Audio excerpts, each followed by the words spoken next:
My precious child, stop. Everything else can wait.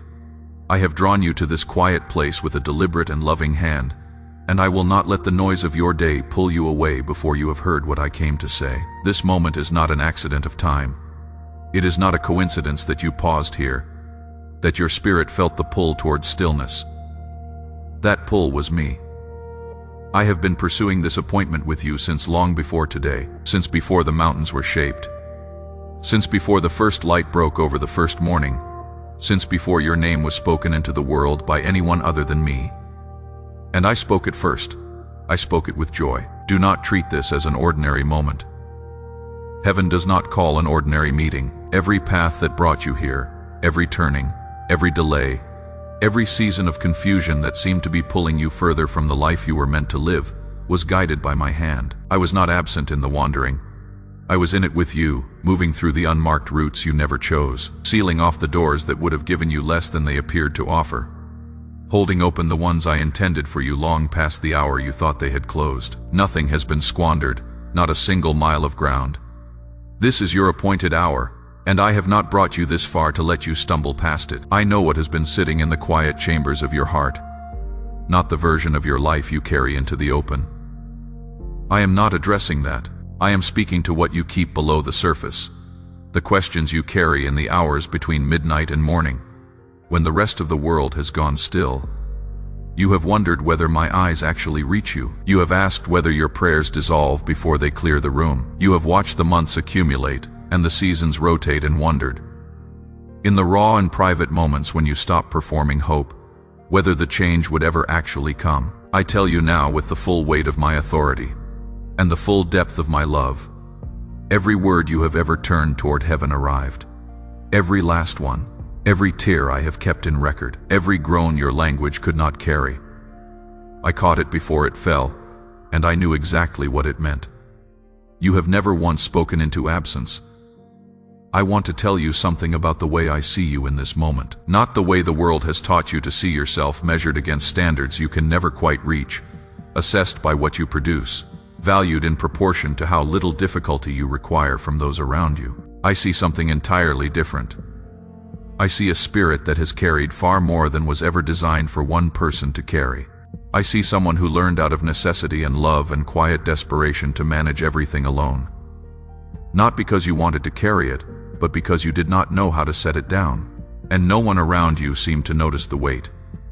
You learned to wear a smile like armor before you stepped out of your door each morning. You put it on the way you put on any other garment, automatically without thinking, because the day required it. You wore it so consistently that some days you forgot you were wearing it at all. But underneath it, I saw everything. The tiredness that sleep could not fully touch. The questions you had decided were safer left unasked. The grief you had archived rather than processed because the world kept moving and there was no space to stop. The longing for someone to look past the performance and see the actual person behind it. I see you, not the performance you. And I tell you today, without condition and without measure, I love exactly what I see.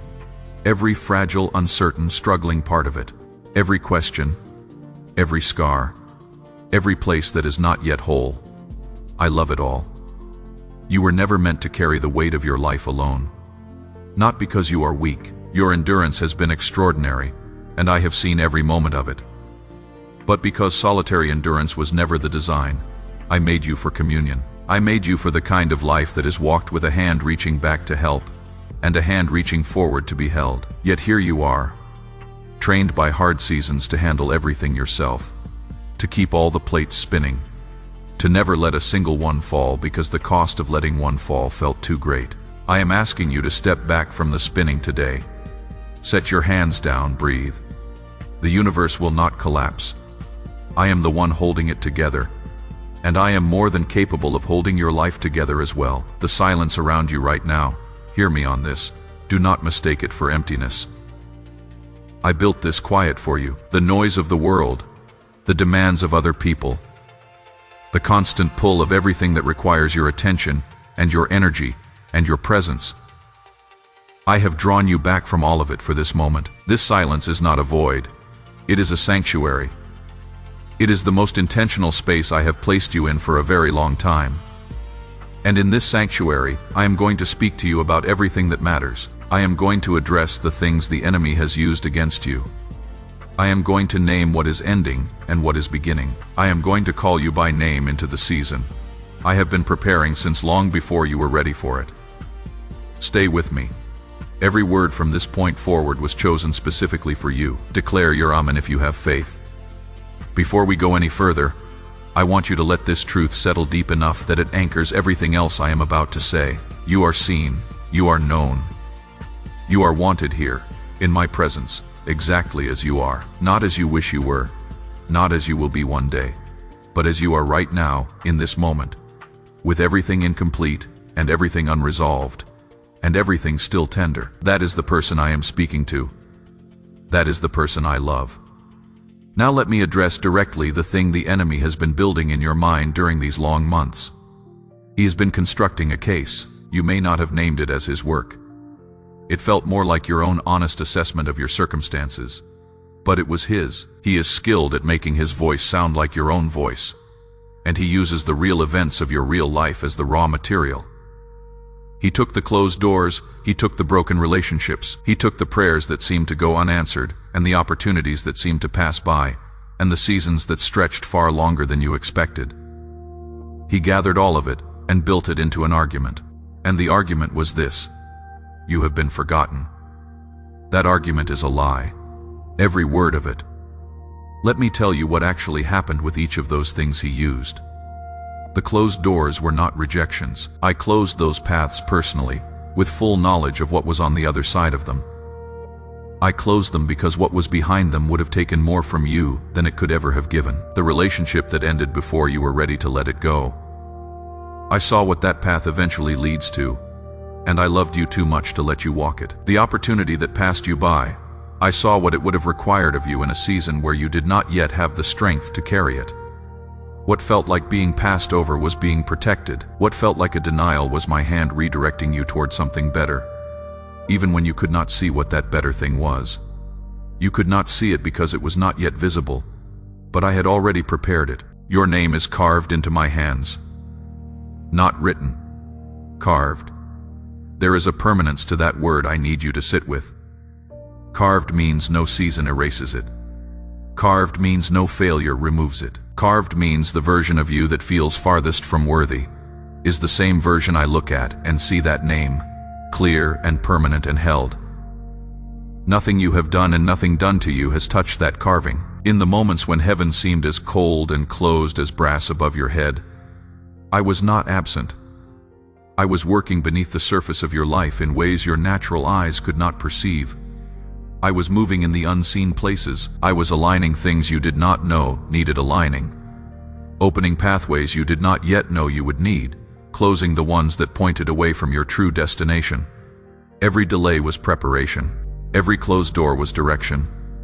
Every night of weeping was not wasted. Those tears were watering seeds in ground you could not see. Seeds that are ready now to break through the surface. I want to speak to the specific experience of having your prayers seem to go unanswered, because for some of you, that experience has done more damage to your trust than any outward difficulty. It is one thing to face a hard circumstance.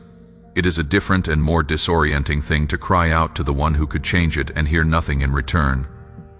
You began to wonder if I was listening. You began to wonder in the quietest hours if the silence meant something about your value, if people who were more deserving somehow received answers you were not given.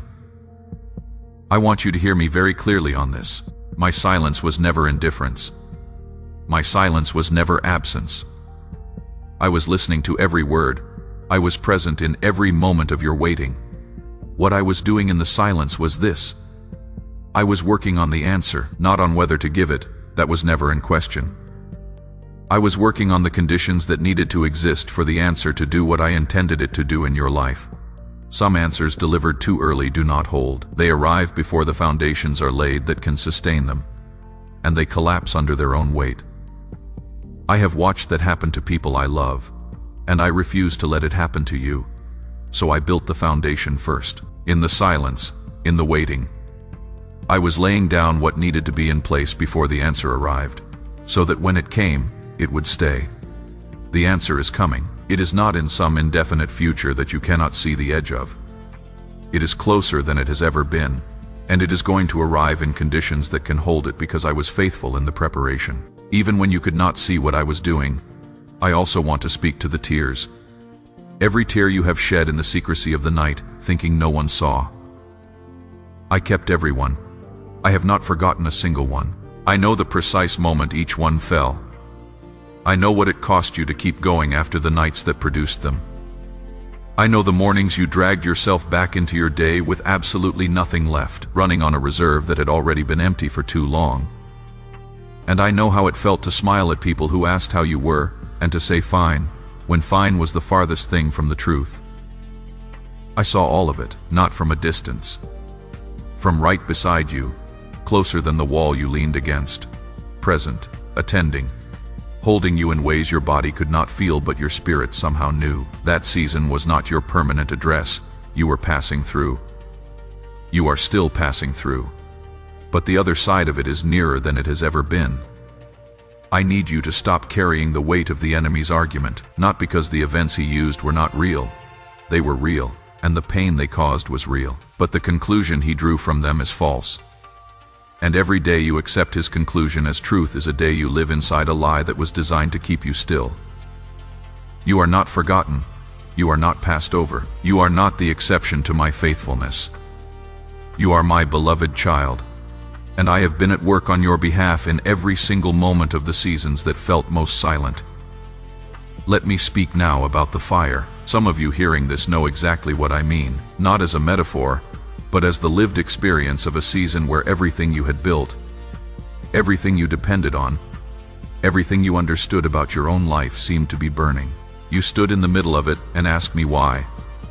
You cried out in the nights and asked if I had allowed something to come against you that I could have stopped. The answer is yes. I could have stopped it. I chose not to, and I need you to hear the reason. Because the reason changes everything. The fire was not punishment. I was not retaliating against you for failures or for the seasons when your faith ran thin. I do not work that way. Every difficulty I allow into the life of someone I love has a purpose.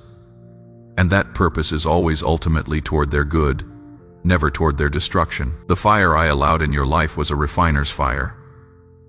And I need you to understand what a refiner actually does, because it is the opposite of what the enemy told you was happening. A refiner puts precious metal into fire deliberately, not because he wants to destroy what he is holding, but because he knows that the fire is the only thing that will separate the gold from what is not gold. The dross, the impurities, the materials that look similar to gold when the temperature is low but are not gold. They can only be identified and removed when the heat is applied. The refiner does not leave the furnace. He stands beside it. He watches the process with total attention. He controls the temperature.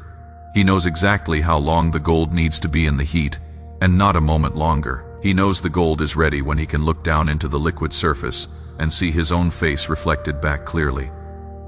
That is what I was doing. I was standing beside your furnace. I was watching every moment of the process, not from a distance, not with indifference, but with the close and careful attention of a craftsman who is working on something precious.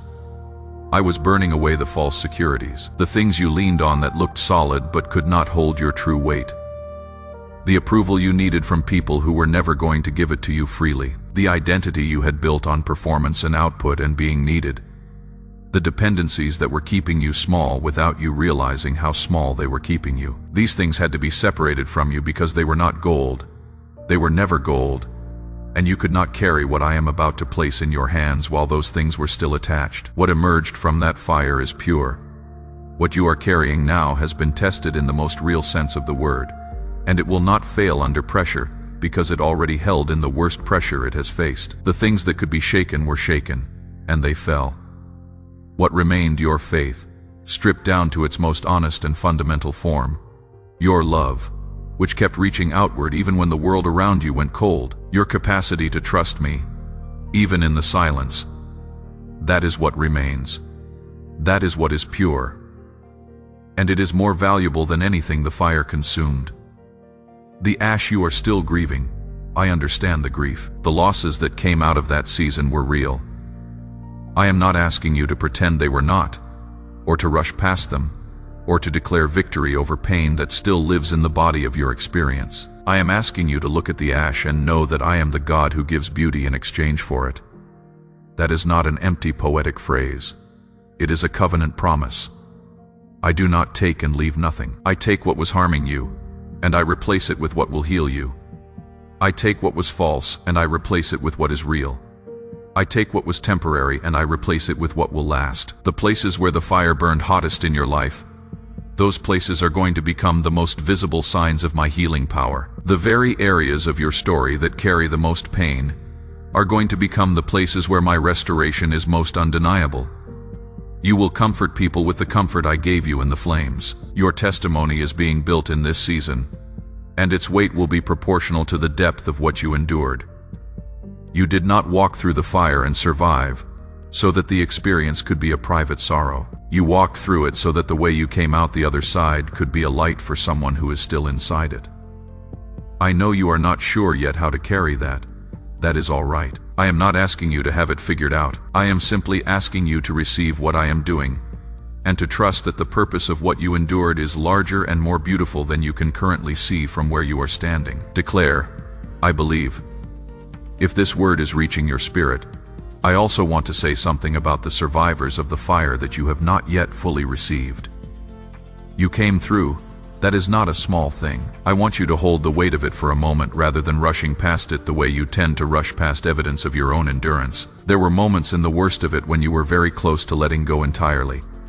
Close to deciding that the gap between what I had promised and what you could see was too large to bridge with trust. But you did not let go, even with trembling hands, even with tears on your face, even with the questions still unanswered and the ground still unstable beneath you.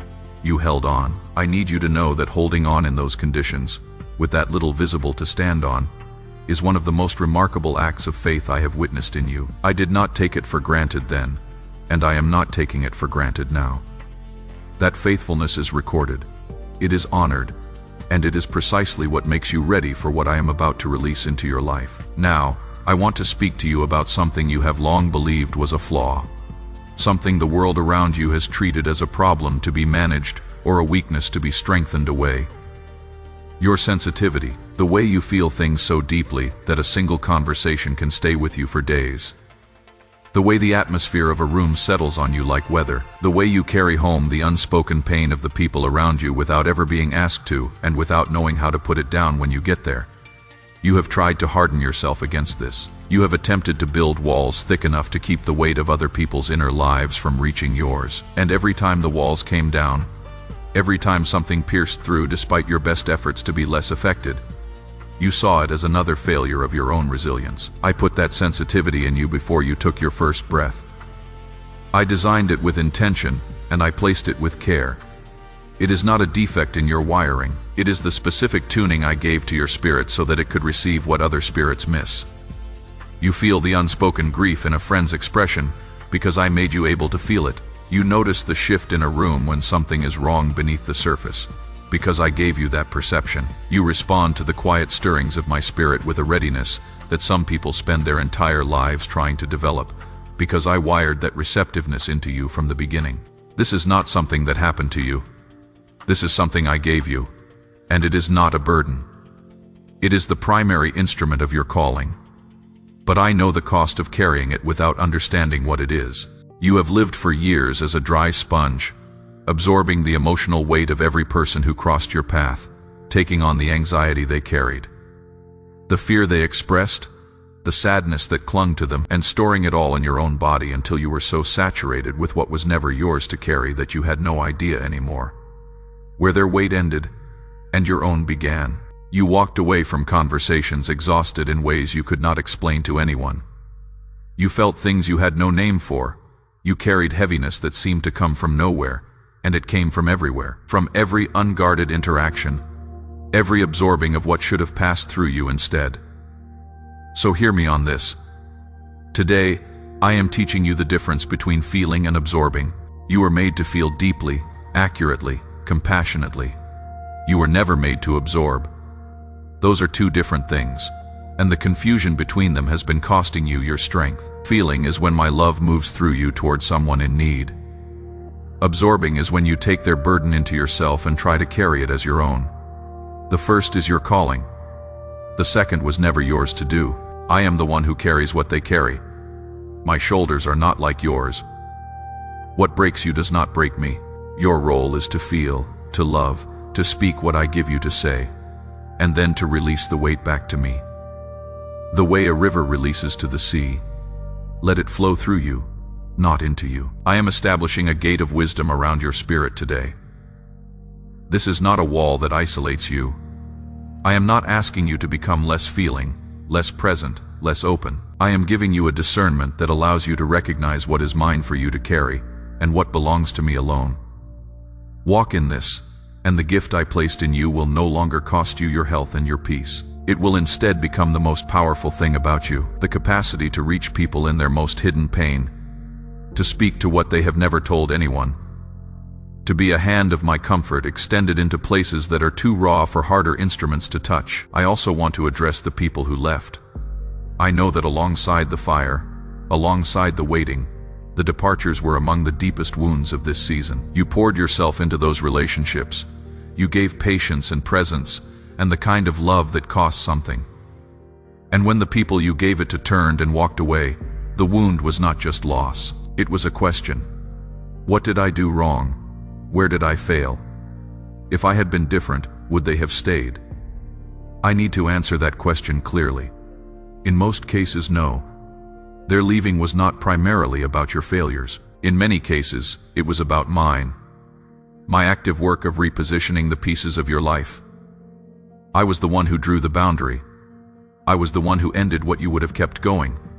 Not because they were bad people, not as a punishment to either of you, but because the path I am taking you on requires a specific kind of company.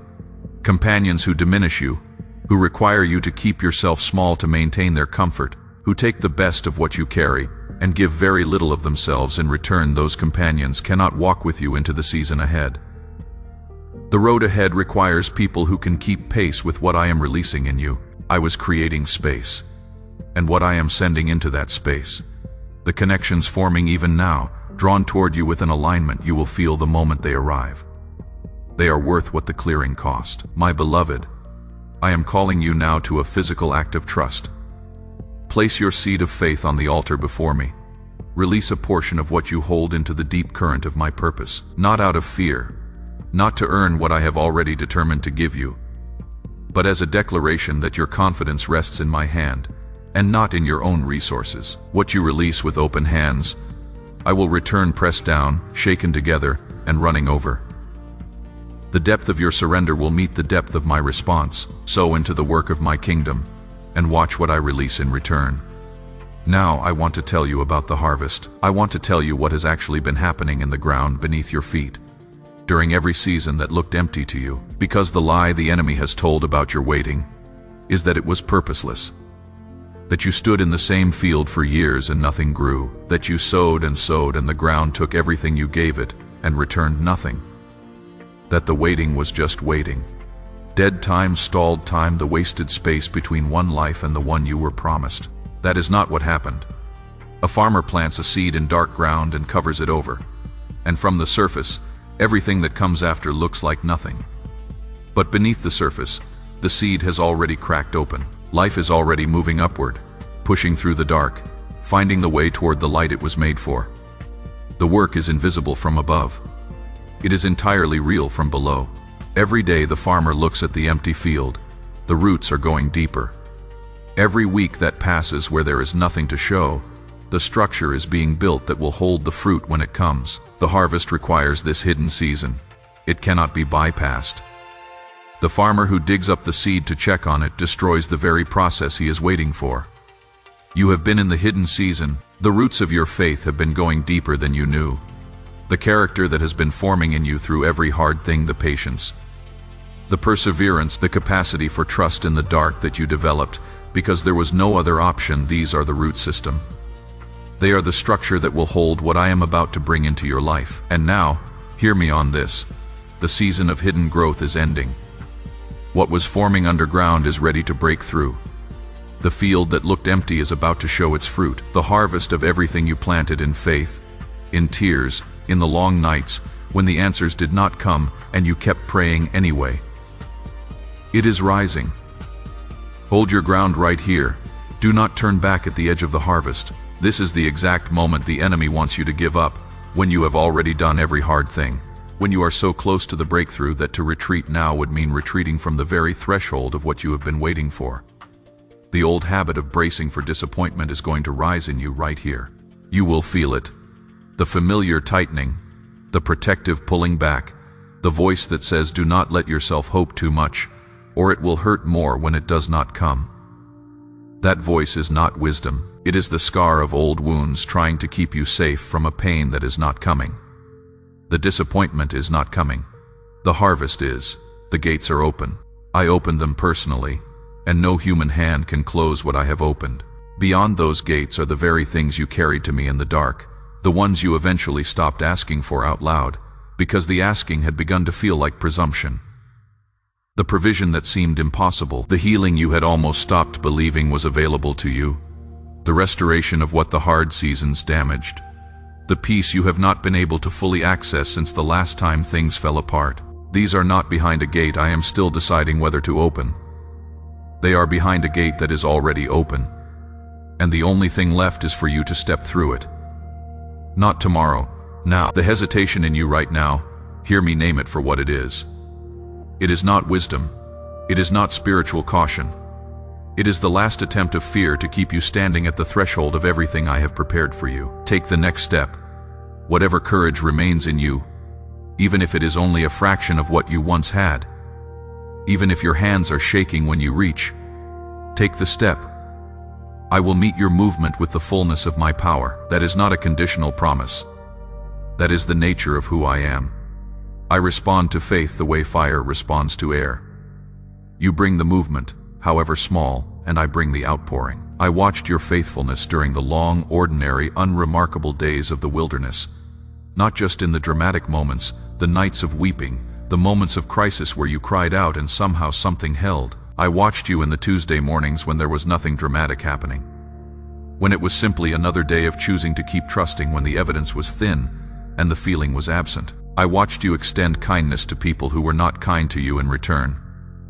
I watched you pray for things you did not see answers to, and then go back and pray for them again. I watched you serve when no one noticed. I watched you stay when leaving would have been the easier choice. Every single one of those moments was seen. Every one of them is recorded. Every one of them carried weight in the heavenly realm and contributed to the season that is now opening for your life. That faithfulness is being honored today. The doors I am opening are directly connected to the seeds you sowed in the seasons, when the ground felt most frozen. Declare.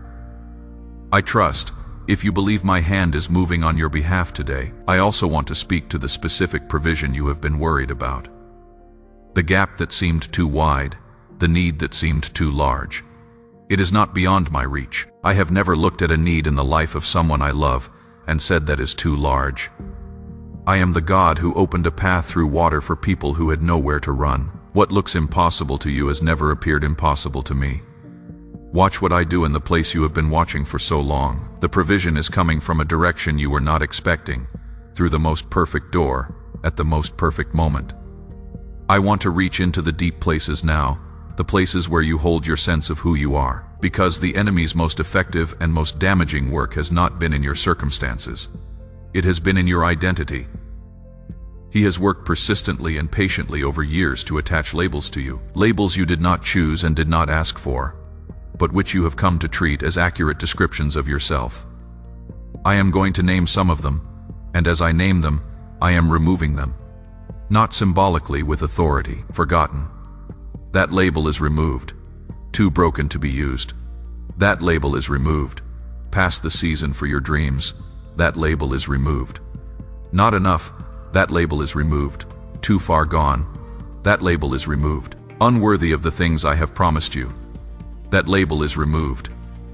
Every single one of those labels was a lie from the moment it was attached to you, and its time in your life is finished. I remove them today with the same authority that spoke creation into being, and I replace them with what I have called you since before you were formed chosen.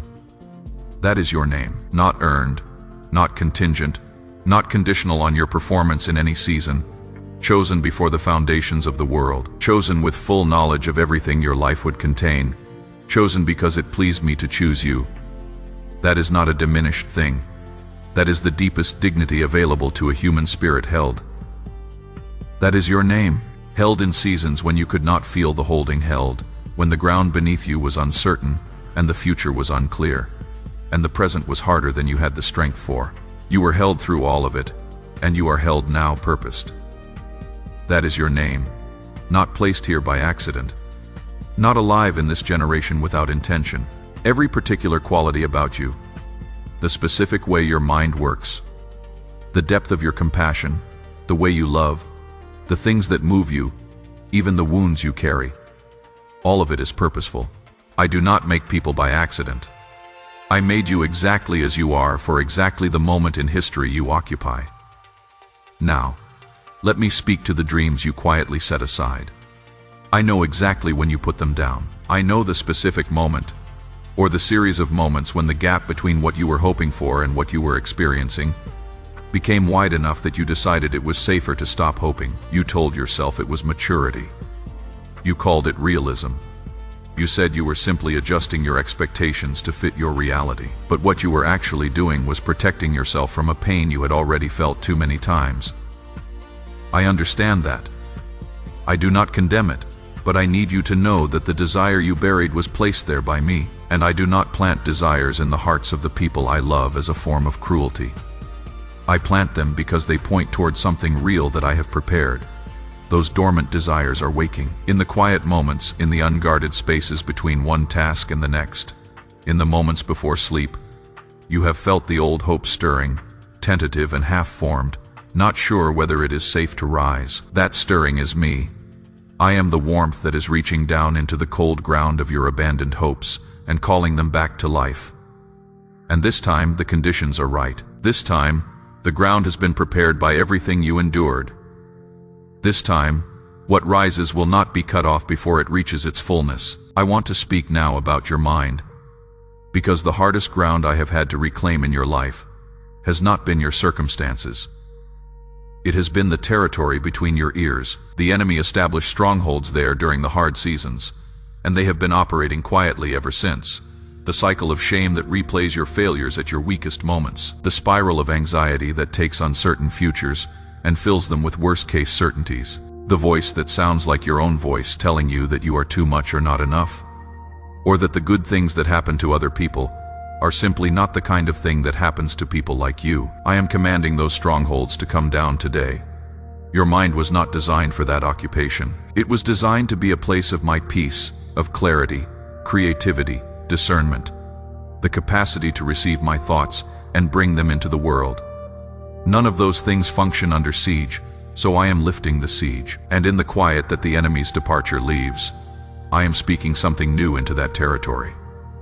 You are permitted to think well of yourself. You are permitted to agree with what I say about you, rather than arguing it down every time it rises. Receiving what I declare over you is not arrogance, it is faith. Stop talking yourself out of the truth I speak over your life, and let it take hold. I also want to say something about the people you love and carry in prayer. The weight of intercession is one of the things that has been quietly exhausting you. The aching concern for the ones whose paths are difficult, whose choices worry you, whose situations you cannot fix no matter how much you love them. I need you to know that the people you love are also held in my hands, not by accident, not as a secondary concern. I know them by name the way I know you by name. I see the tangled places in their lives with the same clarity I see the tangled places in yours. I am at work in them deeply, specifically, persistently at work, in ways that are often as invisible from the surface as my work in your own life has been. Give them to me with the same open-handed trust I am building in you right now. Let my love carry what your love cannot. Your love is extraordinary, but it has limits. Mine does not. Rest in the knowledge that the God who has been faithful to you is also being faithful to every person you bring before me. Your prayers for them are not falling into empty space either. Not a single one. I also want to give you an image. Think of a field that has been fallow for a long season, dry on the surface, bare looking to all appearances like nothing is coming. But beneath that surface, the soil is still rich. The capacity was never gone. The ground was simply waiting for the right rain at the right moment. That moment is now. What grows in this field in the season ahead will exceed everything you imagined when you first planted it. I want to close this holy hour by speaking to what comes next, not what comes next in your circumstances. Those things are already in motion, and you will see them unfold. But what I am asking of you as you step back into your life from this moment, I am asking you to rest, not as a reward for finished work, as a declaration. When you rest, you are saying with your whole body what faith says with your voice. I believe someone greater than me is at work, and I do not have to hold everything together by effort alone. Rest is the posture of a person who trusts that I am God, and they are not.